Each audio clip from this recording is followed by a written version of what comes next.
அதற்கு மேலே நமக்கு வந்து இந்த துத்தி இலையை துத்தி கீரைன்னு சொல்லுவாங்க சமையலில்.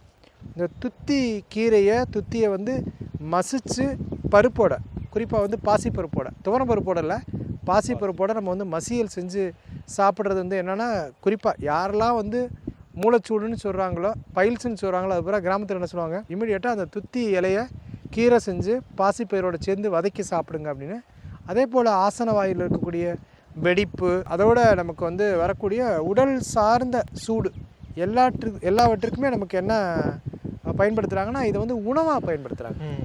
இந்த உணவாக பயன்படுத்துறது எப்படி அப்படின்னு சொன்னால், அந்த காலத்தில் என்ன பண்ணுவாங்க, கம்ப்ளீட்டாக இந்த துத்தி பூவை நிறைய கலெக்ட் பண்ணி, இது இலக்கியத்துலேயும் சொல்கிறாங்க, துத்தி பூவை சம்பா நெல் இருக்குல்ல, ஆமாம், சீரக சம்பா, இது மாதிரி நிறைய சம்பா அப்படின்ற இருக்கக்கூடிய அந்த சம்பா நெல்லே வந்து என்னென்னா நமக்கு வந்து நம்ம ஒரு குளிர்ச்சியை கொடுக்குறது.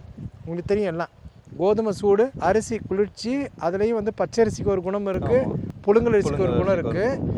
இந்த சம்பா நெல் அரிசியோட துத்தி பூவை சேர்த்து களியாக வந்து யாருக்கு கொடுத்துருக்காங்க அப்படின்னா, புதிதாக திருமணமானவங்களுக்கு கொடுக்கும்போது என்ன, கருத்தரிப்பதற்கு அதிகமான வாய்ப்பு இருக்கு.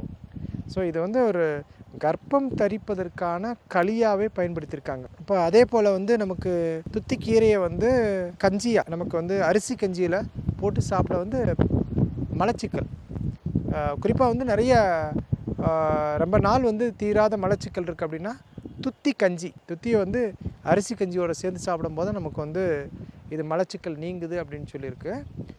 நமக்கு ஆங்கில மருத்துவத்திலேயே இன்றைக்கி துத்தியிலிருந்து இருக்கக்கூடிய ஒரு பீட்டா ஸ்டிரால் அப்படின்ற ஒரு விஷயம் வந்து அவங்க எக்ஸ்ட்ராக்ஷன் பண்ணுறாங்க.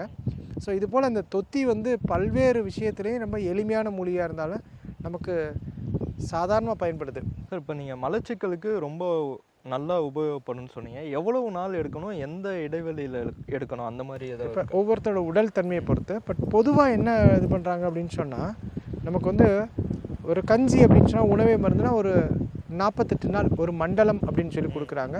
நம்ம இயல்பாகவே ஒரு 2 வாரங்கள் உட்கொள்ளவே நமக்கு பெரிய அளவுக்கு மாற்றம் தெரியும்.